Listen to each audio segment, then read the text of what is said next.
papel en la conquista de América. Atraídos por él, aventureros, soldados y comerciantes atravesaron el océano Atlántico en frágiles embarcaciones, abrieron sendas en selvas hasta ese momento impenetradas, cruzaron elevadas montañas y con frecuencia dejaron sus huesos en el desierto. Al reclamo de ese oro se crearon ciudades a veces efímeras, como el filón de ese metal cuando se agotaba, y otras que, a pesar de desaparecer el oro, encontraron la manera de sobrevivir e incluso seguir creciendo. La Paz es una de ellas.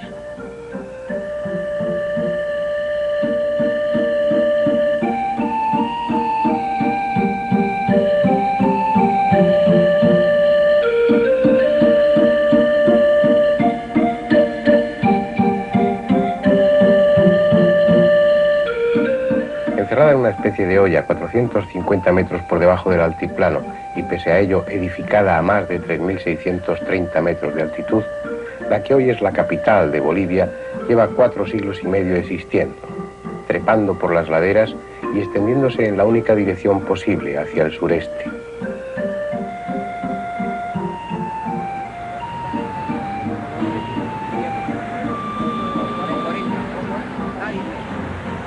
Fue fundada el 23 de octubre de 1548 por el capitán extremeño Alonso de Mendoza, pero ya había allí gentes desde antes, explotando las arenas auríferas del río Chuquiapu, y en tiempos del Inca Mayta Cápac existía en ese mismo lugar un pequeño poblado llamado Choquesapo, la heredad del oro. Han pasado muchos años, lo suficientes para que el oro, ya escaso, haya dejado sitio a otras industrias y aquella pequeña población se convierta en capital del Estado.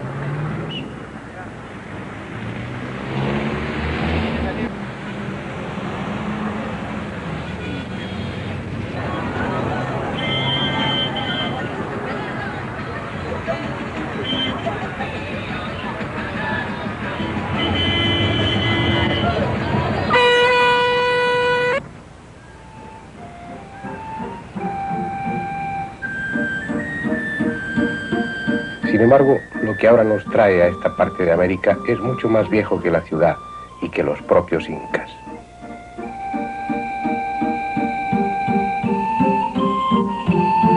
Algo tan viejo como extraño. El testimonio de una cultura desaparecida que para los arqueólogos es madre de otras muchas culturas del altiplano, pero que a los ojos de investigadores menos comprometidos o más románticos es la más antigua y fascinante cultura del planeta. Tiahuanaco.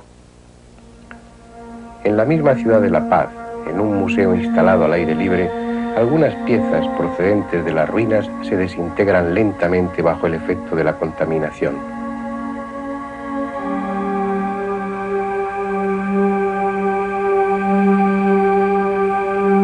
Son el anticipo de lo que el viajero encontrará varias decenas de kilómetros más allá, en las vastas soledades del altiplano boliviano.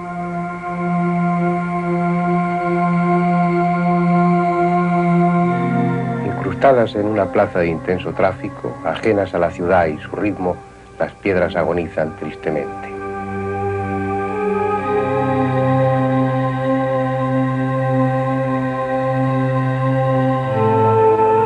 Dicen que el monolito Bennett, esta escultura descubierta por el arqueólogo norteamericano en Tiahuanaco, llora cada noche añorando su antiguo emplazamiento y van a llevarla de nuevo a las ruinas.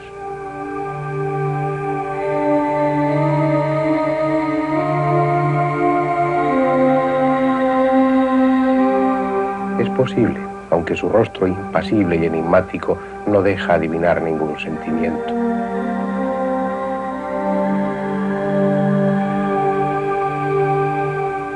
Como otras esculturas de Tiahuanaco, a nadie recuerda, a nadie se parece. Probablemente porque representan a seres míticos que ya eran leyenda cuando Tiahuanaco fue edificado. No son reyes ni guerreros, son los viejos dioses del altiplano. Otras figuras comparten el reducido espacio del museo, algunas apenas insinuadas en la roca y otras tan deterioradas que ya no es posible imaginar qué representan. Las hay de aire primitivo y distante, como si procedieran del más lejano pasado, pero trabajadas con tal perfección, con tan rotundo dominio de la piedra, que uno piensa si no poseyeron técnicas que las culturas posteriores olvidaron.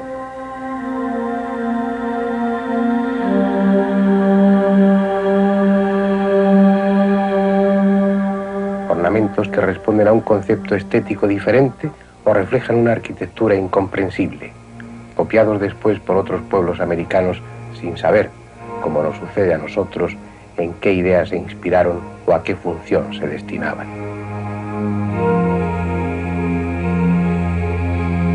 Pero Tiahuanaco es mucho más que lo exhibido en ese pequeño museo de la Plaza Tejada Sorzano de La Paz. Tiahuanaco es el punto en el que convergen los más inquietantes misterios americanos. El lugar donde dicen que Dios creó al hombre. El lugar donde el mítico, el legendario dios Viracocha descendió a este planeta.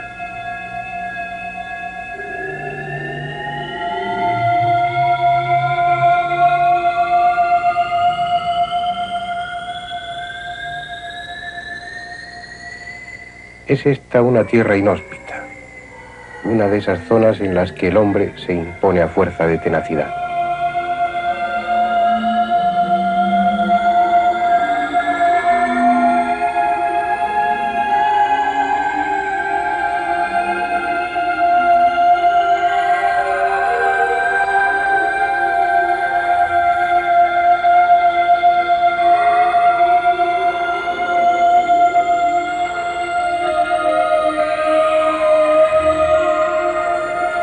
A 4.000 metros de altura el oxígeno es escaso y las plantas apenas prosperan. Aún así, vacas y ovejas traídas de otras partes se han adaptado, aliviando las condiciones de la gente andina. Pero en el tiempo del que hablamos, cuando Tiahuanaco fue edificado, solo vicuñas y alpacas rumiaban las escasas gramíneas que esta tierra daba. A pesar de todo, se gestó una cultura que levantó en honor de sus dioses un prodigioso santuario.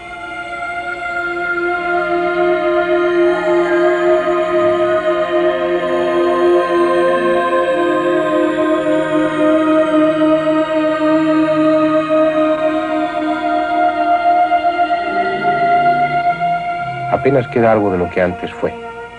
La mayor parte de las piedras de Tiahuanaco han sido arrancadas de su sitio para construir edificios en La Paz o en el pueblo vecino a las ruinas.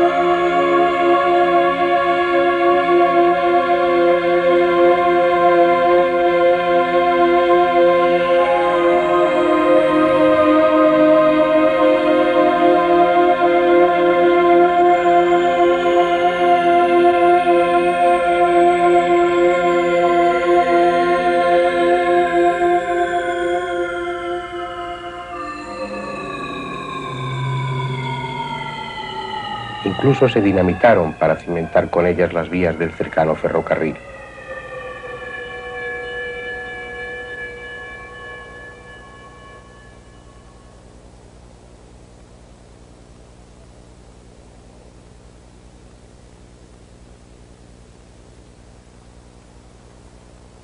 Solo una tercera parte permanece en su sitio, pero es suficiente para intuir la grandeza que tuvo en otra época. Este es el templete semisubterráneo.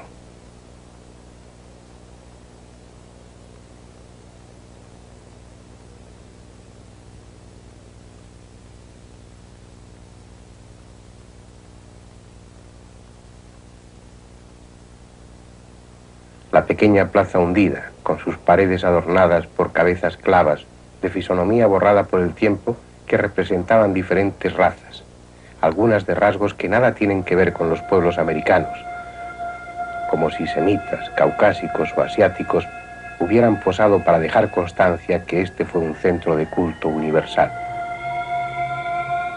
Aún funciona el colector de agua, parte de un sistema de drenaje que recorría el subsuelo y que labraron en piedra con estudiado declive los ingenieros de Tiahuanaco.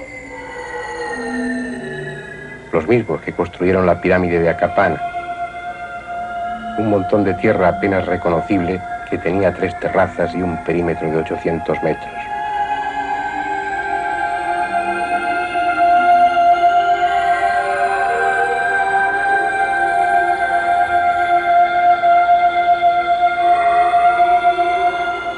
Arriba, un foso irregular es lo que queda del estanque donde los astrónomos sacerdotes observaban el cielo líquido.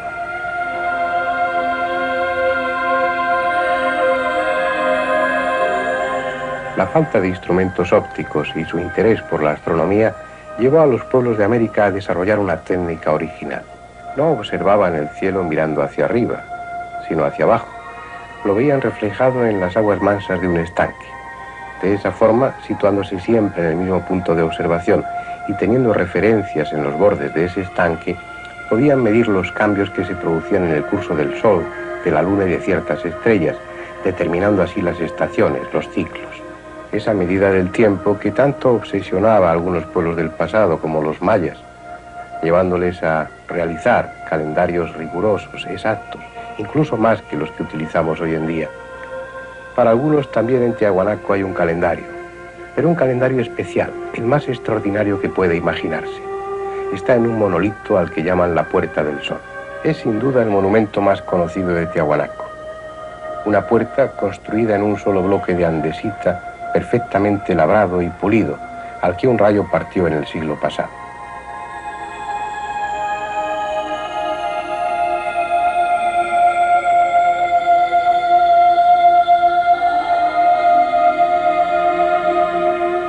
...4 metros de ancho, 3 de altura y casi 1 de espesor, alrededor de 12 toneladas de peso. Un trabajo impresionante cuya finalidad desconocemos. Pero es su parte superior la que más conjeturas ha provocado. Un friso en el que nada está claro, en el que hay presente un simbolismo que nadie ha descifrado.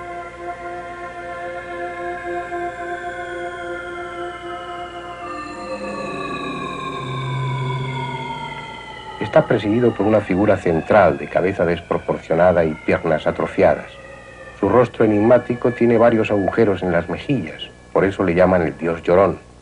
Con sus manos de solo 4 dedos sujeta 2 extraños cetros terminados en cabezas de ave. Muchos piensan que es el dios Viracocha, colocado sobre un pedestal. A ambos lados de él, 48 figuras distribuidas en 3 hileras, todas ellas mirando hacia el dios llorón, 24 a cada lado.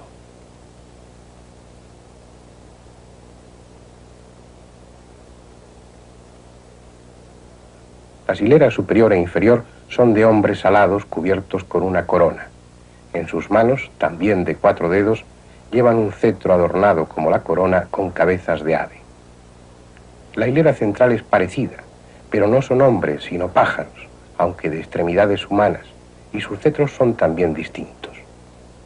Abajo del todo, en la parte inferior del friso, hay otra hilera de figuras en las que predominan cabezas radiantes, posiblemente el sol, y en los extremos 2 pequeñas figuras llamadas los trompeteros.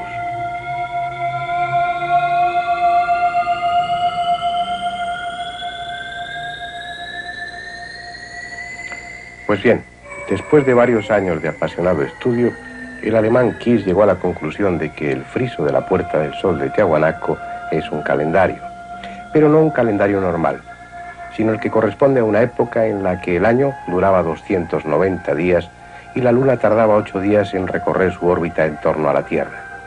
Si Kiss tiene razón, ese calendario se ajusta a unas condiciones que imperaban en este planeta hace 100 millones de años. Otros investigadores, los rusos Zhikov y Kazantsev, han estudiado también el friso de la Puerta del Sol, coincidiendo en que se trata de un calendario de características similares al descrito por Kiss, pero no ajustado al ciclo de la Tierra, sino al de Venus, y con una antigüedad más modesta, unos 15.000 años. Probablemente son conclusiones disparatadas, pero reflejan la fascinación que Tiahuanaco ejerce sobre el hombre de hoy, la atmósfera de irrealidad, de extrañeza que rodea a las ruinas. Parecen los restos de una humanidad distinta a la nuestra, de una cultura ajena, muy lejana en el tiempo, con una estética y un pensamiento diferentes. Y hay lugar para cualquier fantasía, porque lo cierto es que lo ignoramos casi todo sobre el origen de Tiahuanaco y los conocimientos que allí se manejaron. No sabemos siquiera su antigüedad. Para la arqueología oficial, la primera etapa cultural de Tiahuanaco corresponde al año 237 a.C. Y las dataciones efectuadas con el carbono 14 se agrupan precisamente en torno a esa fecha, el 237 a.C. y el 1050 después de Cristo. Sin embargo, eso es cierto solo a medias. Ese mismo método, aplicado al material orgánico obtenido en otras catas, en otros sondeos, efectuados en el mismo lugar, da una fecha comprendida entre el 1700 y el 1500 a.C. Solo que por ser una fecha demasiado antigua, que no se ajusta al concepto que se tiene sobre las culturas andinas, se considera aberrante y no se menciona en los textos. Admitir que Tiahuanaco es varios siglos más viejo que la tumba de Tutankamón plantearía muchos problemas a los arqueólogos e historiadores.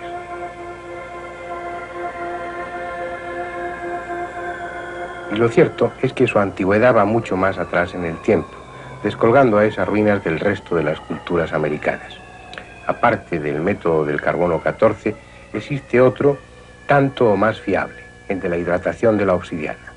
Fue difundido por Friedman y Smith en 1960 y se basa en la propiedad que tiene la obsidiana, este vidrio volcánico, de hidratarse superficialmente a partir del momento en el que es tallado.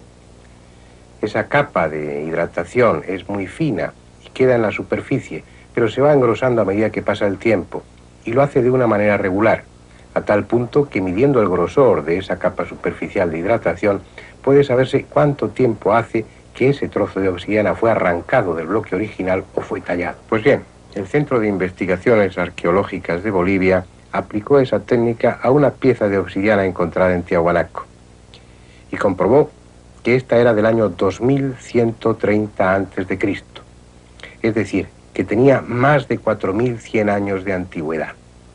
Eso es algo que desconcierta, que desbarata esos esquemas en los que se pretenden encajar las culturas americanas. Sin embargo, es incuestionable. Tiahuanaco es mucho más viejo y mucho más desconocido de lo que en los libros para turistas se dice. Hace más de 4000 años, cuando apenas se iniciaba la construcción de los grandes templos de Tebas en Egipto, ya existía la cultura de Tiahuanaco. Pero puede que sus piedras sean aún más antiguas, porque no hay una técnica que permita saber cuándo fueron labradas y pulidas.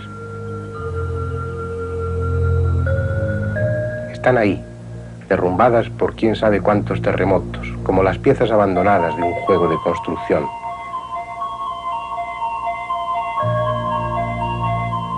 Tienen talladas pequeñas ventanas, puertas, nichos cuya función no entendemos.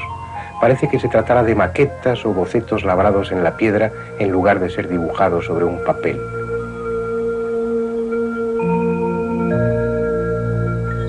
Son como el entretenimiento de gigantes que se hubieran vuelto niños. Y gigantes debieron ser, pues sólo así se entiende que manejaran tan colosales piedras. La historia está empeñada en demostrar que el hombre antiguo, además de fanático, era un necio. Pasó siglos levantando enormes templos con piedras gigantescas y en lugar de hacerlo cerca de las canteras, se empeñó en construirlos a decenas o centenares de kilómetros del lugar de donde extraía las piedras. Es esa una locura que llama la atención en cuanto uno echa una ojeada al pasado. Pues bien, de aquellos locos, los más locos fueron los de Tiahuanaco. Sus enormes y pulidas piedras representan un esfuerzo inimaginable. Alguna de ellas pesa 130 toneladas. Traerlas hasta aquí, desde las canteras situadas a decenas de kilómetros, es una tarea simplemente imposible. Se han hecho cálculos minuciosos de la cantidad de hombres necesarios y solo sobre una bien cimentada pista, absolutamente llana y disponiendo de rodillos, pudieron haber sido trasladadas. Pero no hubo tal pista, ni hubo árboles con los que hacer rodillos.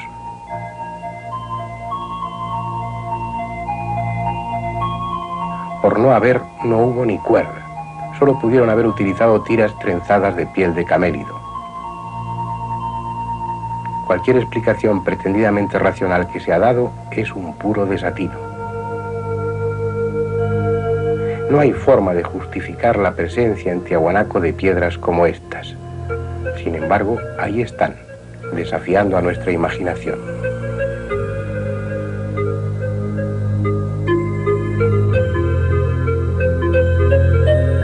¿Qué razón tuvieron para hacerlas tan grandes? Siendo como eran hábiles canteros, ¿por qué no fraccionarlas? ¿Por qué no trasladar 20 piedras de tamaño regular perfectamente labradas y pulidas en lugar de una gigantesca? La única conclusión razonable es que para ellos no suponía un problema tan grave como lo imaginamos, que poseían una técnica para hacerlo, una técnica que no ha trascendido, que murió con ellos. Fue como si realmente jugaran con las piedras. Tallaron en ellas cajas para colocar grapas de cobre o de bronce que las mantuvieran unidas entre sí, exactamente igual que hicieron los egipcios en Karná, o las perforaron en diferentes formas para amarrarlas con alambre. Fueron arquitectos y constructores prodigiosos, en tal medida que pese al destrozo que unos y otros han hecho en las ruinas y la ausencia de las 2/3 partes de las piedras, lo que queda es en sí mismo irrepetible.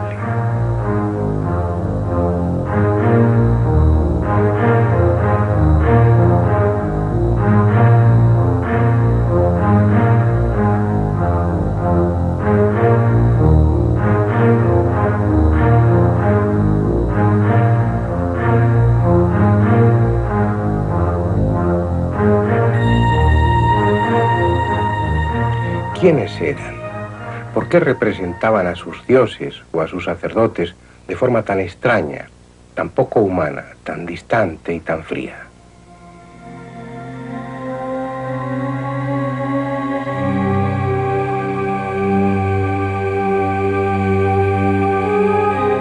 Un detalle en una de sus esculturas, la que llaman Monolito Ponce, nos dice que también fueron escultores sensacionales. Solo así puede calificarse a quienes con trazo tan suave insinuaron los omóplatos de la estatua.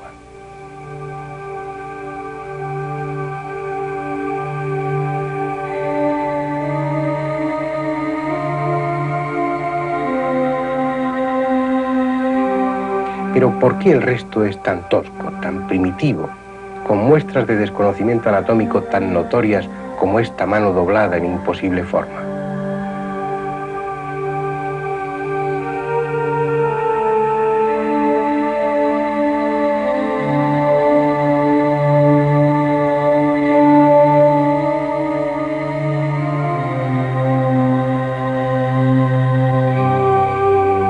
¿O no es un error y tiene un significado que no sabemos descifrar?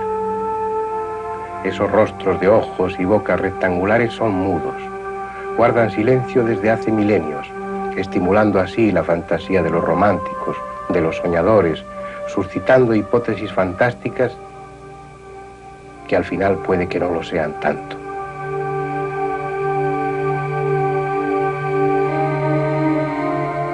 Por alguna razón, la religión vieja de los Andes y las leyendas y tradiciones recogidas por los cronistas dan a Tiahuanaco una importancia excepcional y una antigüedad que ni los mayores soñadores podrían imaginar.